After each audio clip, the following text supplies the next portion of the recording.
What's up, Bremerton? Josh Farley from the Kitsap Sun here. I'm outside of Island Hut, the newest restaurant in all of Bremerton.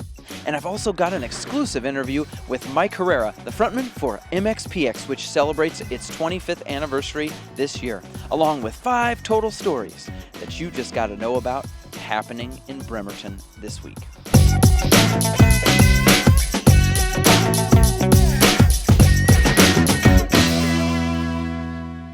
Welcome back to this edition of the Bremerton Beat Blast, sponsored by the Admiral Theater. Story number 1 today, Mike Herrera is nothing short of a Bremerton legend. For 25 years, he's fronted MxPx, the band that is one of the biggest to ever come out of this city. But Mike has always stayed right here in Bremerton.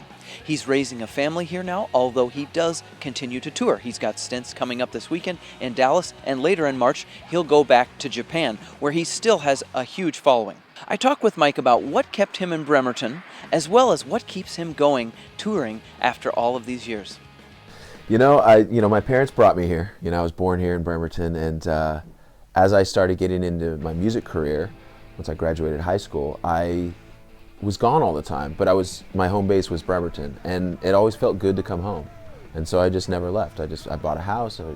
I've moved a few times, but it's always been here in Bremerton. I have a studio here, a workspace, and it's home. It's 25 years of MxPx, which is a huge milestone for us. It's a banner year, and we're going out and celebrating by doing a bunch of weekend shows. We usually do like 2 shows a weekend, come back to Bremerton, get our gear together, go back to another city.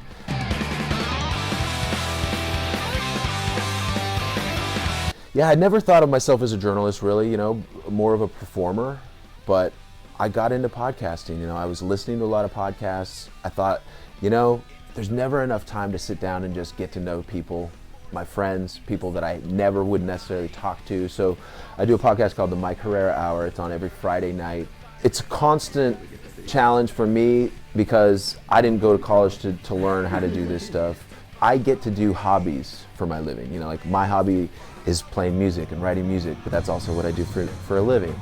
My hobby is podcasting. Well, I wrap it into kind of what I do for MxPx and as a musician. Kind of like it's a different platform. It's a way for me to be creative. Story number 2, aloha everyone. I am at Island Hut right outside of 6th and Callow Avenue. It's Bremerton's newest restaurant, just opened, and it joins only a couple of others that specialize in down-home Hawaiian cooking. We've been cooking all our lives, and so we want to share the food with everybody. So I was born and raised in Hawaii, so our portions of plates was big, like me, big. So we want to bring that aspect back to the Bremerton. Our signature dish is the bombucha plate. It consists in chicken katsu, kalua pork, and beef teriyaki. And our Hawaiian barbecue chicken. Oh my God. I can't even explain to you. Come down and try it yourself. Oh my God. Story number 3 on the Bremerton Beat Blast this week. How would you like to be able to ride a bicycle on a dedicated path all the way through East Bremerton? Well, that's the dream of the West Sound Cycling Club, which has presented plans to a number of different stakeholders in our community, including the city of Bremerton. The West Sound Cycling Club believes that a crucial part of their pathway would be through the old East High School and old Bremerton Junior High School campuses. There's a nice green belt that runs right behind the campus that could be used for this new trail. I spoke with Diane Iverson, a member of West Sound Cycling Club, about why their organization is pushing for this path. I'm really excited about this concept of a path in East Bremerton. As a retired educator, I see benefits for the local schools in allowing kids to go to school on a safe route to school, moms and dads walking or cycling with their kids going to school. And I also see an opportunity for those people that are retired to be able to use the path in a safe way for walking, biking, or running. The possibility of this path is totally awesome because it connects with existing infrastructure in the south end of that part of East Bremerton, crossing the Manette Bridge. And so the path that we're looking at right now is about 2.5 miles. but it connects with a longer path, and so it creates a bike pedestrian corridor for all of East Bremerton, intersecting with Sylvan Way and intersecting with Sheridan. Story number 4 on the Bremerton Beat Blast is a quick update about the USS Turner Joy. The museum ship in Bremerton is in Lake Union, where it is in dry dock, getting maintenance that it only gets once every 15 years. So you can imagine, with 15 years, they had to take a lot of sea growth off its underbelly.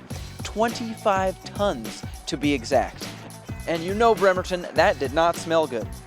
But that undergrowth is gone. The ship is currently being pressure washed and sandblasted, and eventually it will get a couple of new coats of paint before it traverses the Ballard Locks back to Bremerton February 27th. And finally, story number 5 on the Bremerton Beat Blast this week. If you've been inside Fingers Duke Design Studio in downtown Bremerton, you know that the t-shirt and brand maker has a mobile machine that they can take on the road with them to make shirts on the go. It's that kind of ingenuity that has made Fingers Duke successful here in Kitsap County. On Thursday, Fingers Duke, along with hundreds of other businesses here, will open at the West Sound Business Expo, which is open to the public. Our theme this year is The Future is Now, and we're really excited to be showcasing all of the things that Kitsap County and the West Sound at large is doing to stay relevant and cutting edge to keep up with the bigger markets around us. That's going to do it for this edition of the Bremerton Beat Blast. Hope you have a great rest of your week, and we'll see you again next Tuesday.